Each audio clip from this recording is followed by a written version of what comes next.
Johnny Murray here, and welcome to another review. Today, we finally have the first review in a long time for a new game, and that is Black Myth Wukong. Now, throughout all of summer, I didn't really play any new games. I didn't finish any new games. I did not play Shadow of the Erdtree. It just wasn't something I was interested in playing. But Hellblade 2 was pretty much the last new game I finished, and that was in May. And so yeah, here we are. And I have finally beaten Black Myth Wukong after 50 plus hours, and I have been super excited to do this review ever since I finished it yesterday.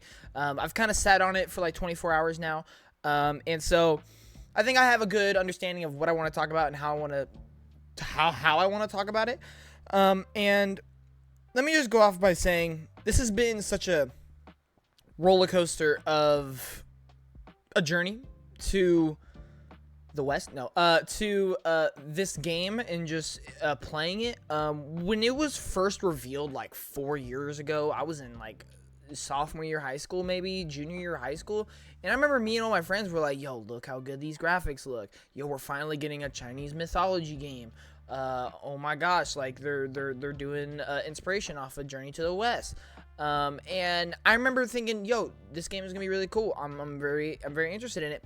And then it finally like officially got revealed, I think at like a Summer Games Fest or something. And I remember seeing it and being like, oh wow, this actually looks really good. It looks just like how I remembered it, but it looks like this could actually be a hit. But I wasn't really excited for it. I don't know. It's just something. I don't know. I knew looked good. I knew I'd be interested in it. I knew I would play it. I knew I would probably like it. But I wasn't like counting down the days. I wasn't, I didn't have it in my top 30 most anticipated games. Like I don't know. It just wasn't doing it for me for a long time. And then it got shown again, and I was like, I don't know. Not really that excited for it. Again, I think it looks good, but I'm not really excited for it. And I think the big problem here is it was originally announced as a Souls game. Or it was originally talked about as a Souls game, I should say. And look, I love my Souls games. I love Sekiro. I love Demon Souls. I love Elden Ring. And, I've played a lot of Souls games. But it's not a genre where I get excited for it. It's a genre where when I play it and when I finish it, I end up really loving it and really enjoying it. But it's not something, I'm looking forward to on an everyday basis. It's not something I want to talk about on an everyday basis. And that was kind of my feeling for this game for a long time, because I thought it was a Souls game. But then it was announced that it is not a Souls game. It has Souls elements to it, but it is not a Souls game. And, well, going into this review, I'll tell you right now, it definitely is not a Souls game, which I don't think that's a bad or good thing, but it did help with my excitement, because as soon as this happened, as soon as we started to get hands-on previews and a bunch of different details about the game, I started to get way more excited for it, and to the point where like it reached in my top 5 most anticipated games. Something just clicked with it for some reason, and I rewatched all the trailers, and like just with a different perspective on it, I just became so hyped. And so here we are. The game is out, and I've played it. And so I'm going to give my review on what I actually think.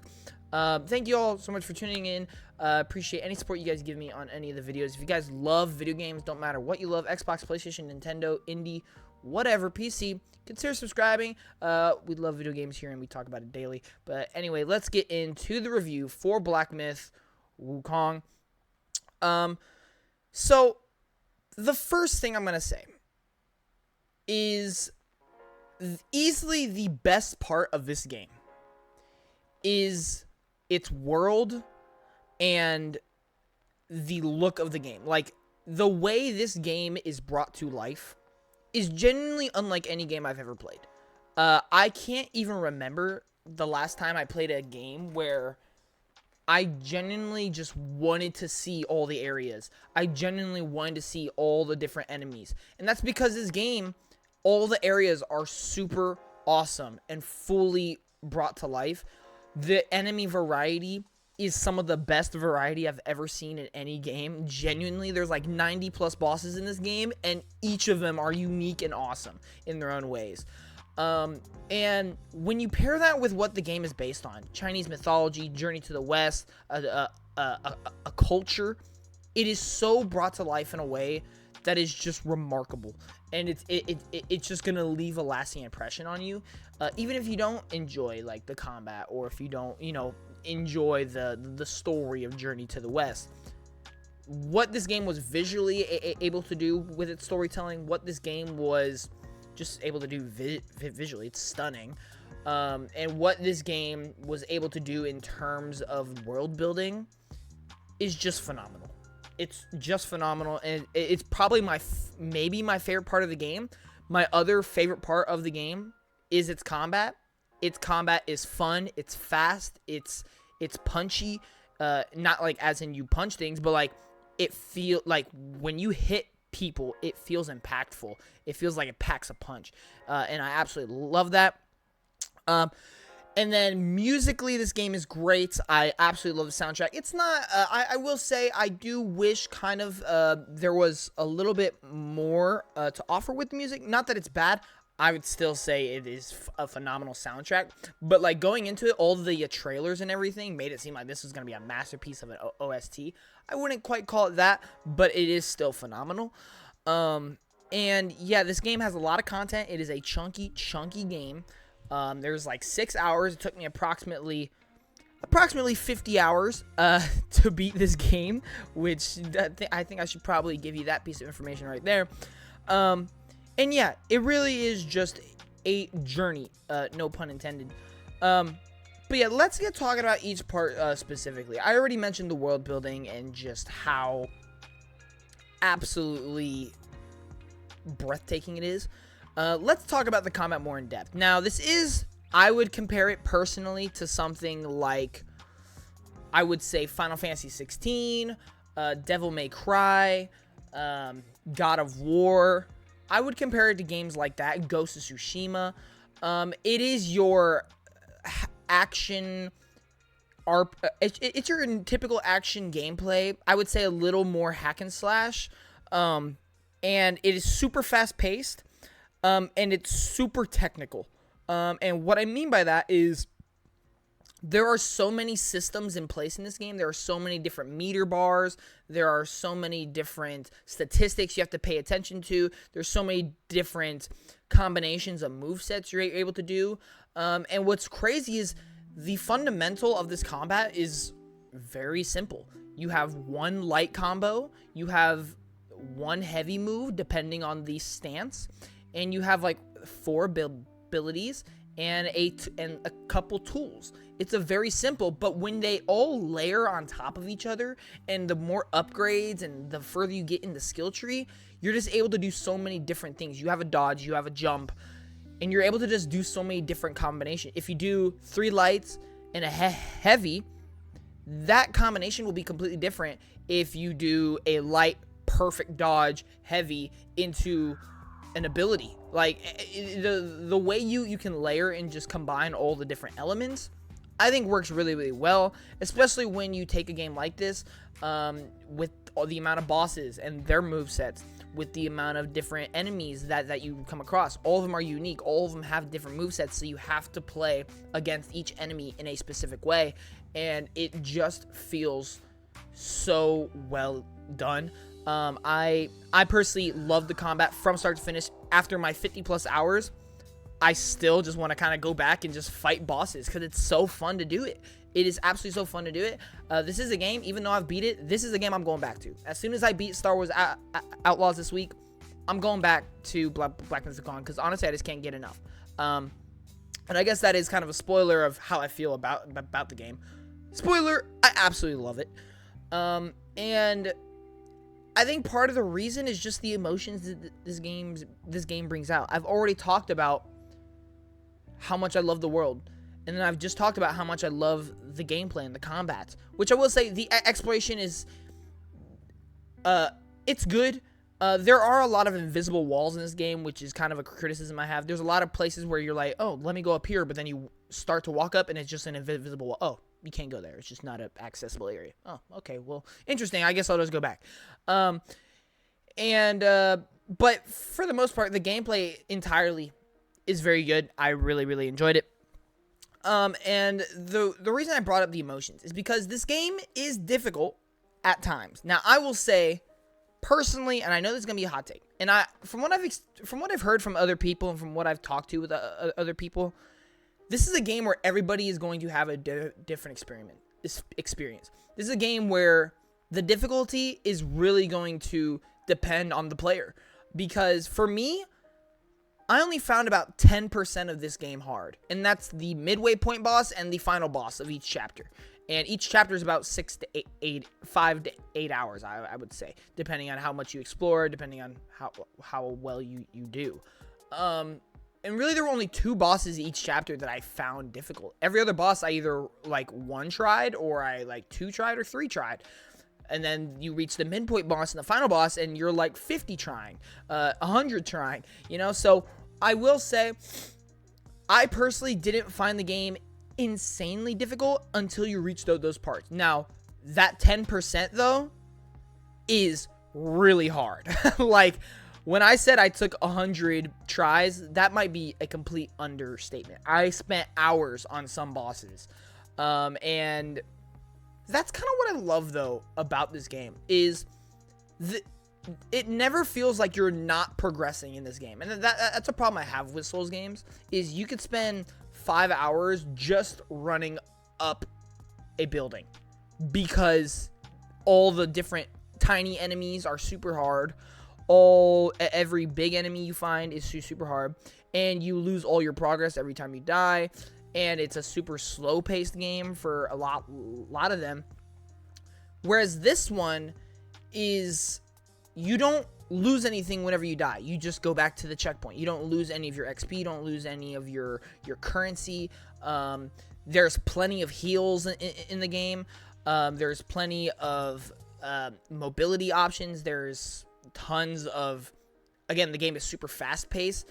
And for the most part, you are cruising through each chapter. You're never stuck in a certain area for more than like 5 minutes. I would say you are always progressing through the game. There is no moment where you just feel like you can't progress in the game because it's too hard outside of the boss battles. But a boss battle is in like just one room. It's not like a full part of the game.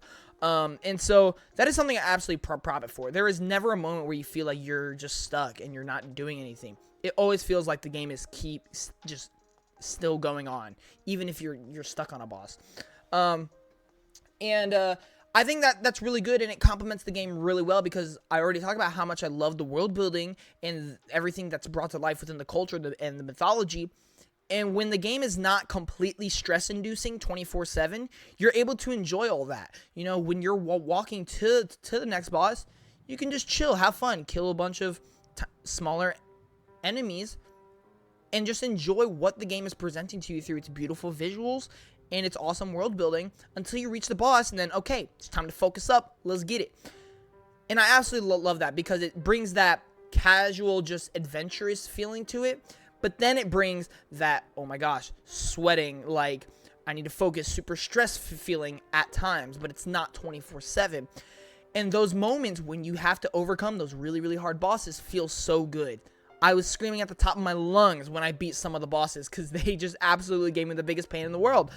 But I just love that about games, and that's something I absolutely love about video games as a whole. They could just bring out so many different emotions no other medium can, and that's what I absolutely love about video games.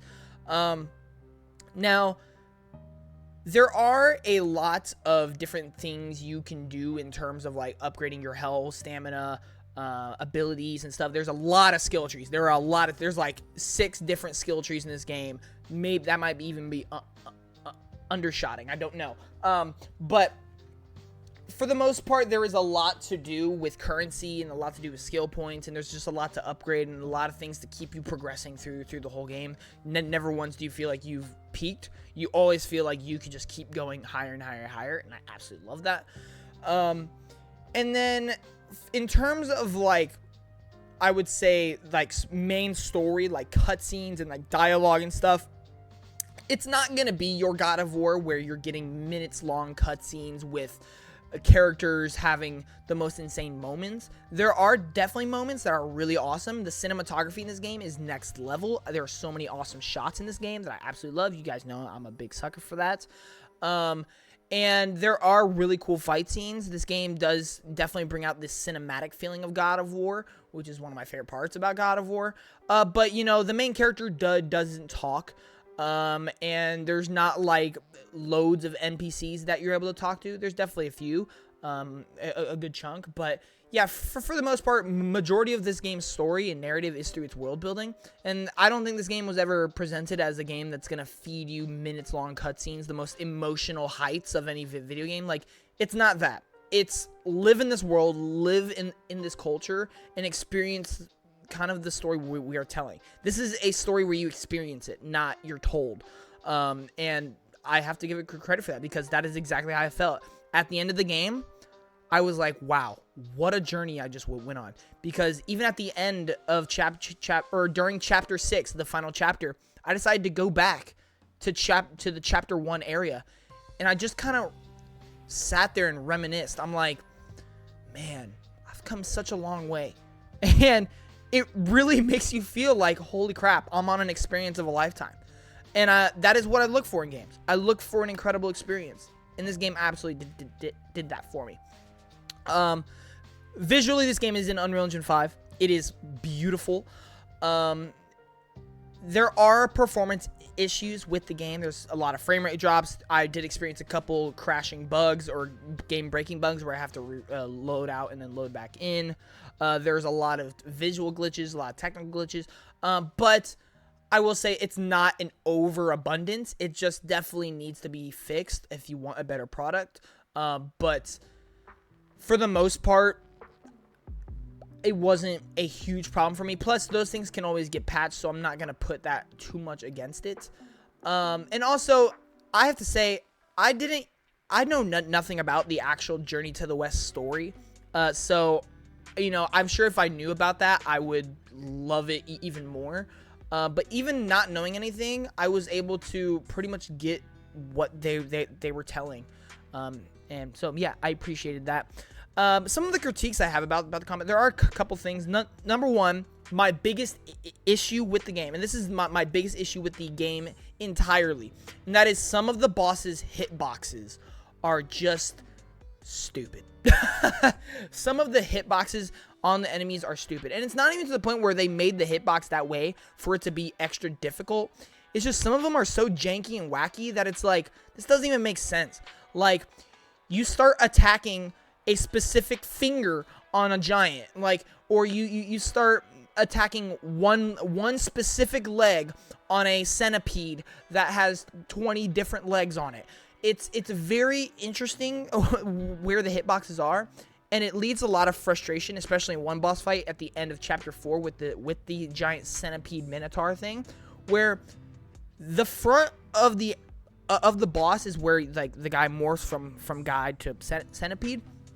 And when you use your special heavy attack, when you built up all that focus over the course of the battle and you try to unleash that big devastating blow, it just completely whiffs because the hitbox is whack.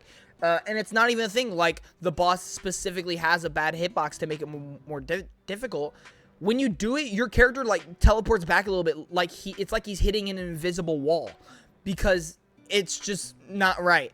And I find that really, really annoying. And there are a lot of bosses where, whether they're huge or whether they're just very abstract creatures, that make the hitbox super complicated and difficult. And that is easily my biggest complaint about the combat. There's also some of the button inputs are not too smart.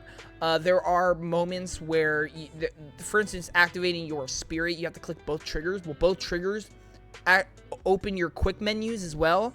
And so it leads to just not inputting correctly, and sometimes that can mess up your timing as a whole. And yeah, that is also just really frustrating.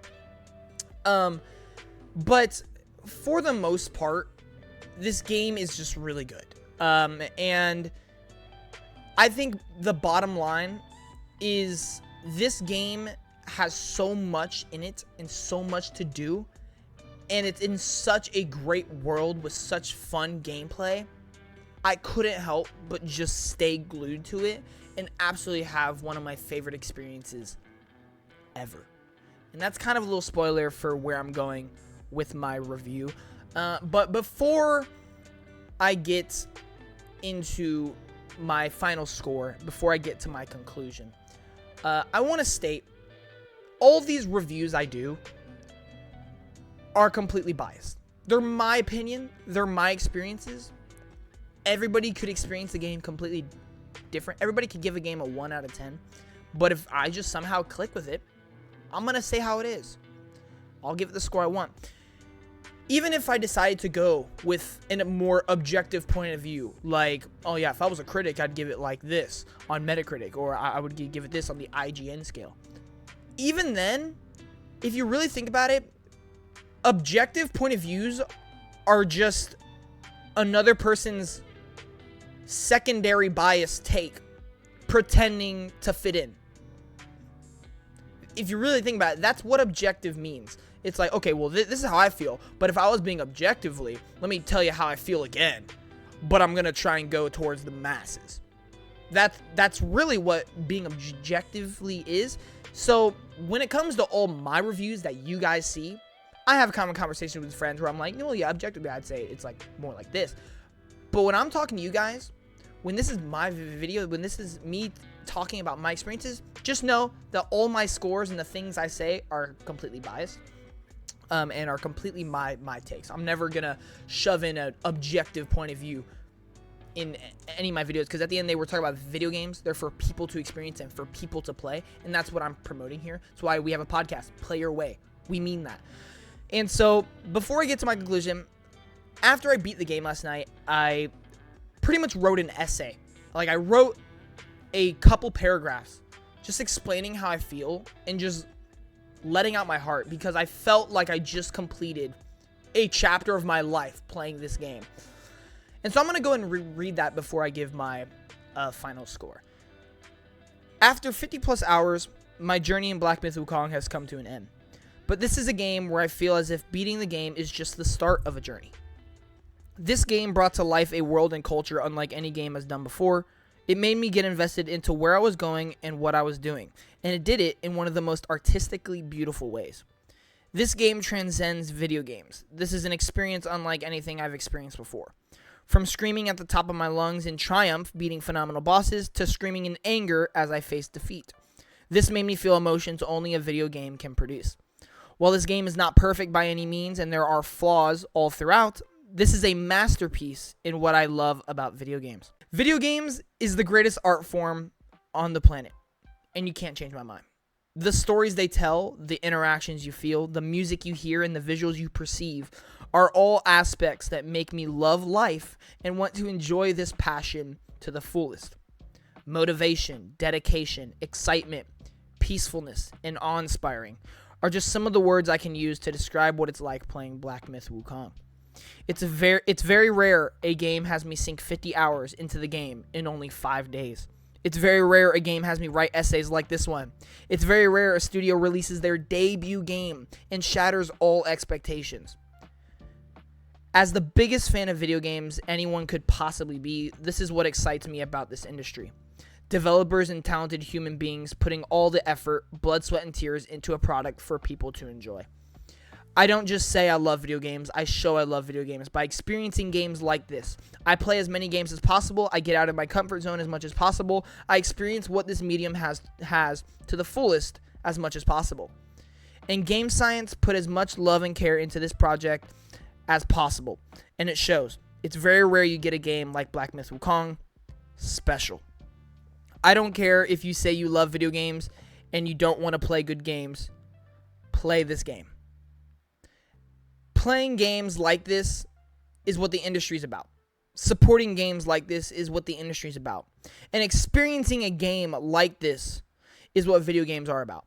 Phenomenal gameplay, phenomenal visuals, phenomenal music, phenomenal world building, phenomenal experience. This game is a masterpiece. After 50 plus hours, the greatest opening of all time, some of the best bosses of all time, and one of the greatest journeys I've taken of all time, I've finally finished the game, and I can officially say this is one of my new favorite games of all time. I love video games more than you can imagine. So, ladies and gentlemen, my final score for the game, it's a 10 out of 10. It's an S tier game. It's a masterpiece. And you heard it here. I genuinely do think this is one of my new favorite games of all time. You know, whether it's top 10, top 20, it's up there. You know, I haven't quite put a pinpoint where exactly it is on there. But it's just going to be a game that lives rent-free in my head. It's going to be a game I'm never going to be able to forget. And that's what games are about. And I couldn't recommend this game more. Thank you all so much for watching. If you enjoyed it, definitely leave a like, leave a comment in the section down below provided, and please subscribe. And I will see you guys in the next one. Johnny Moore out. Peace.